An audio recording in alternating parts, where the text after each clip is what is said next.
Hello friends, welcome in target teaching school. जैसे कि आपकी रेगुलर क्लासेस हो रही थी, इसमें प्रैक्टिस सेट चल रहा था सीडीपी की, ठीक है, सीटेट के लिए। तो कई दिनों से क्लास नहीं हो पा रही है, तो मैं फिर से आपके लिए लेकर आई हूँ सीटीपी की प्रीवियस ईयर की क्लास। चलिए करते हैं क्वेश्चन क्या दिया हुआ है। निम्नलिखित में से प्रतिभाशाली अधिगमकर्ताओं के लिए क्या समुचित है। ठीक है, आपको ऑप्शन पढ़ने हैं और खुद से भी अपने माइंड में आंसर सोचना है कि क्या आंसर हो सकता है। ठीक है, चलिए क्या दिया हुआ है कि वे अन्यों को भी कुशल प्रभावी बनाते हैं तथा सहयोगी अधिगम के लिए आवश्यक हैं। वे सदैव अन्यों को नेतृत्व करते हैं और कक्षा में अतिरिक्त उत्तरदायित्व ग्रहण करते हैं। ठीक है, अगला क्या दिया है, अपनी उच्च स्तरीय संवेदनात्मकता के कारण वे भी निम्न श्रेणी पा सकते हैं। बुनियादी तौर पर किसी मस्तिष्कीय शक्ति के कारण ही उनका महत्व होता है। जो प्रतिभाशाली अधिगमकर्ताओं के लिए क्या समुचित हो सकता है, बताइए क्या लग रहा है आपको आंसर। जो प्रतिभाशाली बच्चे होते हैं वो प्रतिभाशाली जो अधिगम करता है, जो जल्दी सीख लेते हैं, उनके लिए उच्च स्तरीय संवेदनात्मकता के कारण वे भी निम्न श्रेणी पा सकते हैं। ठीक है, ये हो जाएगा आपका सही आंसर। चलिए अगले प्रश्न में आ जाते हैं। क्या दिया हुआ है कि 17 नंबर प्रश्न है आपका, दिया है कि विद्यालयों में समावेशन मुख्यतः केंद्रित होता है। कैसे केंद्रित होता है समावेशन। ऑप्शन से आपको 4 दिए हुए हैं। क्या दिया है पहला भाई, विशिष्ट श्रेणी जो है, विशिष्ट श्रेणी वाले बच्चों के लिए सूक्ष्म अतिसूक्ष्म प्रावधानों के निर्माण पर, केवल निर्योग छात्रों की आवश्यकताओं को पूर्ण करने पर, संपूर्ण कक्षा की कीमत पर निर्योग बच्चों की आवश्यकताओं को पूरा करने पर, विद्यालयों में जो निरक्षर अभिभावकों की शैक्षिक आवश्यकताओं पर। विद्यालयों में हमें समावेशन में क्या मुख्य रूप से केंद्रित होता है, क्या मुख्यतः केंद्रित होता है, ये बताना है आपको। जो विशिष्ट श्रेणी के बच्चे वो होते हैं जिनमें कुछ डिसेबल होते हैं, ठीक है, उनको विशिष्ट श्रेणी में जो जल्दी नहीं सीख पाते हैं, जल्दी नहीं याद कर पाते, उन्हें हम विशिष्ट श्रेणी या विशेष बच्चे कहते हैं। लेकिन उनको भी सामान्य बच्चों के साथ ही पढ़ाया जाता है। ठीक है, तो इन बच्चों के लिए सूक्ष्म अतिसूक्ष्म छोटे से छोटे प्रावधानों के निर्माण पर ध्यान देना चाहिए विद्यालयों को। ठीक है, तो आपको ऑप्शन नंबर ए सही हो जाएगा। चलिए अगले प्रश्न में आ जाते हैं। 18वां नंबर क्या दिया है, इसमें पूछा गया है कि बच्चों में जो सीखी गई निस्सहायता का कारण है। बच्चों में सीखी गई निस्सहायता का कारण क्या हो सकता है। तो आपके ऑप्शंस दिए हैं, इस व्यवहार को अर्जित कर लेना कि वे सफल नहीं हो सकते, कक्षा गतिविधियों के प्रति कठोर निर्णय, अपने अभिभावकों की अपेक्षाओं के कारण तालमेल न बना पाना, और अध्ययन को गंभीरतापूर्वक न लेने हेतु नैतिक निर्णय। तो किस कारणवश ऐसा होता है कि जो बच्चों में सीखी गई निस्सहायता का कारण है।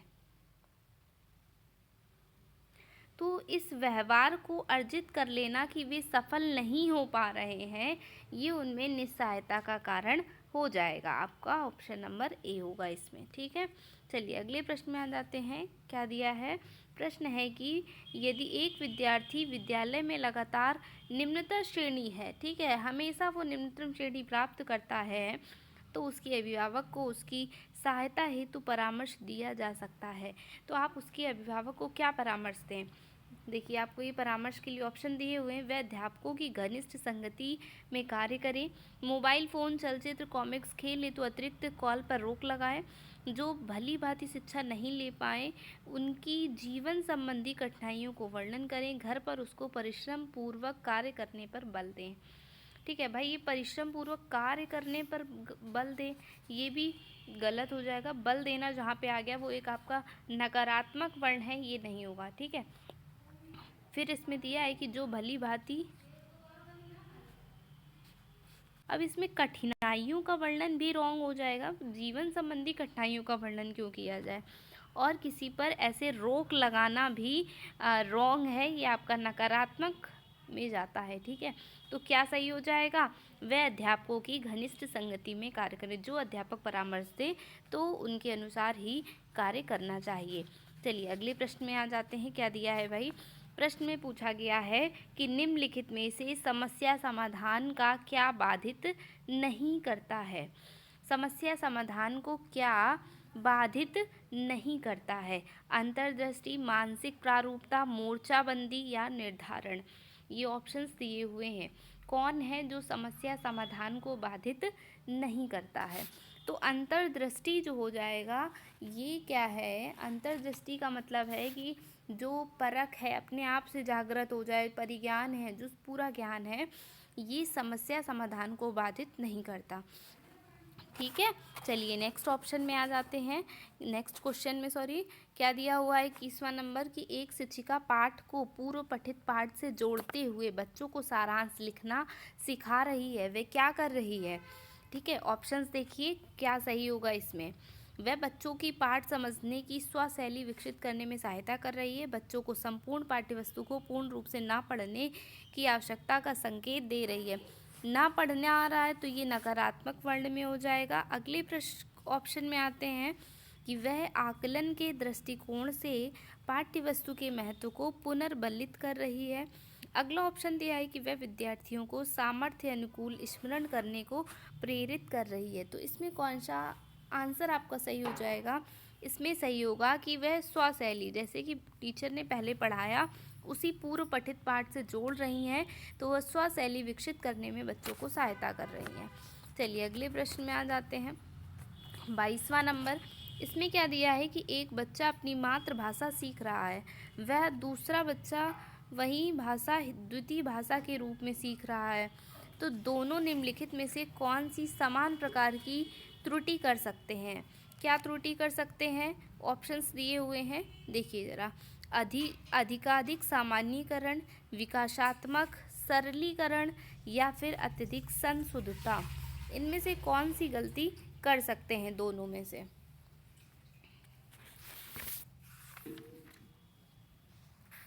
तो विकासात्मक जो गलती है, ये दोनों ये समान प्रकार की त्रुटि कर सकते हैं। चलिए अगले प्रश्न में आ जाते हैं। 23वें नंबर में, परीक्षा में तनाव निष्पत्ति को प्रभावित करता है, यह तथ्य निम्नलिखित में से किस प्रकार के संबंध को स्पष्ट कर रहा है? यह एक तथ्य है जो किस प्रकार के संबंध को जोड़ता है? देखिए, संज्ञान भावना है, निष्पत्ति चिंता है, तनाव विलोपन है, संज्ञान प्रतियोगिता। तो परीक्षा में जब बच्चे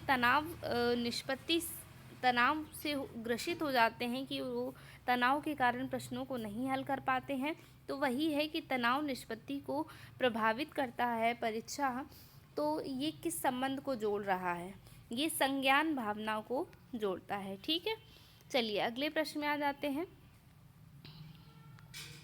चलिए 24 नंबर है, क्या दिया है कि एक अध्यापक उस बच्चे के साथ परामर्श करते हैं जिसकी निष्पत्त्यात्मक प्रगति एक दुर्घटना के पश्चात अनुकूल नहीं है। ठीक है, निम्नलिखित में से कौन सी प्रक्रिया विद्यालय में परामर्श के लिए सबसे बेहतर हो सकती है? कोई दुर्घटना हो गई जिसके कारण क्या हुआ कि वह निष्पत्त्यात्मक प्रगति उसकी अनुकूल नहीं हो पा रही है। तो चलिए ऑप्शन क्या दिए हैं, यह एक उपशामक उपाय है ताकि लोग अपने को आरामदायक महसूस करें। ये अपने विचारों द्वारा खोज करने हेतु लोगों में आत्मविश्वास का निर्माण करता है। अगले ऑप्शन क्या दिए हैं, नेक्स्ट ऑप्शन है कि विद्यार्थियों को भविष्य के विकल्पों को चुनने हेतु यह एक अच्छा संभावित परामर्श है। इस कार्य को केवल अनुभवी कुशल व्यावसायिक विशेषज्ञ से कराया जा सकता है। तो इसमें क्या आपको लग रहा है कौन सा आंसर सही हो सकता है? तो इसमें जो है कि ये अपने विचारों द्वारा खोज करने हेतु लोगों में आत्मविश्वास का निर्माण करता है। ठीक है, आपका ऑप्शन नंबर बी सही होगा। यह प्रक्रिया जो होगी ये परामर्श के लिए सबसे बेहतर हो सकती है। चलिए अगले प्रश्न में हम आते हैं। 25वें नंबर में दिया है कि एक विद्यार्थी जो है वो उच्च स्तरीय सृजनशील रंगमंची कलाकार बनना चाहता है, उसके लिए निम्न में से कौन सा उपाय सबसे कम प्रेरक है? ठीक है, सबसे कम प्रेरक कौन सा है? ये आपको ऑप्शंस दिए हुए हैं। राज्य स्तरीय प्रतियोगिताओं को जीतने का प्रयास करना ताकि छात्रवृत्ति पाई जा सके, अपने रंगमंची कलाकार साथियों के साथ समानुभूतिपूर्ण स्नेही सहयोगी संबंध विकसित करना और उन रंगमंची कौशलों को अधिक समय देना जिनसे बड़े प्रफुल्लित होते हैं। अगला ऑप्शन क्या है? तो नेक्स्ट दिया हुआ है कि संसार के श्रेष्ठ रंगमंची कलाकारों की निष्पत्ति से संबंध साहित्य पढ़ने के लिए उससे सीखने के प्रयास करना। ठीक है, तो कौन सा करेंगे इसके लिए सही है? तो जो रंगमंची कौशल होंगे उसको उसमें अधिक समय देगा जिससे वह बड़े प्रफुल्लित होते हैं। तो इसके द्वारा क्या होगा कि बच्चा जो होगा वो बड़े प्रफुल्लित होते हैं। कम प्रेरक बताना है आपको, तो ये आपका कम प्रेरक वाक्य हो जाएगा। चलिए अगले प्रश्न में आ जाते हैं। 26वें नंबर में दिया है कि इनमें से कौन सा सिद्धांतकार का यह मत स्पष्ट करता है कि बच्चे अपने वृद्धि एवं विकास हेतु कठोर अध्ययन करते हैं। ठीक है, बच्चे अपने वृद्धि एवं विकास हेतु कठोर अध्ययन करते हैं। ये वाक्य किसके द्वारा कहा गया है? बंडूरा, मैस्लो, स्किनर या फिर पियाजे। तो ये कहा गया है मैस्लो के द्वारा। अब्राहम मैस्लो जो थे उनके द्वारा ऐसा कहा गया है ये सिद्धांत कि बच्चे अपने वृद्धि एवं विकास हेतु कठोर अध्ययन करते हैं। चलिए अगले प्रश्न में आते हैं। 27 नंबर में, निम्न में से कौन सा तत्व कक्षा में अधिगम हेतु सहायक हो सकता है? ये आपको तत्व दिए गए हैं, कौन सा कक्षा में अधिगम मतलब सीखना होता है, इसके लिए सहायक होंगे। बच्चों को अधिगम हेतु प्रेरित करने के लिए परीक्षणों की संख्या को बढ़ा दिया जाए, टेस्ट ज़्यादा लिए जाएं, ऐसा नहीं होगा। अध्यापकों द्वारा बच्चों की स्वायत्ता को बढ़ावा व सहायता देना। ठीक है, समानता बनाए रखने के लिए किसी एक अनुदेशन पद्धति पर टिके रहना। और कालांश की अवधि जो पीरियड्स होते हैं वो 40 मिनट से 50 मिनट बढ़ा दी जाएं। ये भी रॉन्ग हो जाएगा। अब देखिए आप क्या करेंगे, देखिए 27 नंबर में आप क्या आंसर कर सकते हैं? तो जो बच्चों की स्वायत्ता है उसको बढ़ावा देना। ठीक है, कहीं बढ़ावा देना आ रहा है, ये पॉजिटिव वर्ड होगा और आपका ऑप्शन नंबर बी सही हो जाएगा। ठीक है, चलिए अगले प्रश्न में आ जाते हैं। 28 नंबर में इसमें दिया है कि परिपक्व विद्यार्थी जो होगा वो कौन होगा? ये ऑप्शंस दिए हैं। वे इस बात में विश्वास करते हैं कि उनके अध्ययन में भावनाओं का कोई स्थान नहीं है, अपनी बौद्धिकता के साथ अपने सभी प्रकार के द्वंद्वों का शीघ्र समाधान कर लेते हैं। और नेक्स्ट क्या है? अपने अध्ययन में कभी कभी भावनाओं की सहायता करते हैं। तो ये भावनाओं से जुड़े दो आ रहे हैं, तो ये भी आपके कट गए। ठीक है, कठिन परिस्थितियों में भी अध्ययन से विचलित नहीं होते हैं, ये भी आपका रॉन्ग लग रहा है। हम करेंगे ये वाला कि वे अपनी बौद्धिकता के साथ अपने द्वंद्वों का शीघ्र ही समाधान कर लेते हैं। चलिए अगले प्रश्न में आ जाते हैं। 29 नंबर में इसमें क्या दिया है कि पूर्व विद्यालय में पहली बार आया बच्चा मुक्त रूप से चिल्लाता है। 2 वर्ष बाद वही बच्चा जब प्रारंभिक विद्यालय में पहली बार जाता है तो अपना तनाव चिल्लाकर व्यक्त नहीं करता, अपितु उसके कंधे व गर्दन की पेशियां तन जाती हैं। उसके इस व्यवहारिक परिवर्तन का एक सैद्धांतिक आधार हो सकता है। तो ये एक सैद्धांतिक आधार पर बेस्ड क्वेश्चन है। इसमें क्या करेंगे? तो क्या हो सकता है? विकास क्रमिक प्रकार से होता है और विकास निरंतरी होता है। अलग अलग लोगों में विकास भी भिन्न रूप से होता है। विभेद व एकीकरण विकास के लक्षण हैं। तो इसमें हम लगाएंगे ऑप्शन नंबर डी, विभेद और एकीकरण जो है ये एक विकास के लक्षण है। भाई एज के अकॉर्डिंग जो होता है वो बॉडी में चेंजमेंट आते हैं। चलिए अगले प्रश्न में आते हैं। 30 नंबर में निम्नलिखित में से कौन सा कथन सत्य है? आनुवंशिक बनावट व्यक्ति की परिवेश की गुणवत्ता के प्रति प्रत्युत्तरात्मकता को प्रभावित करती है।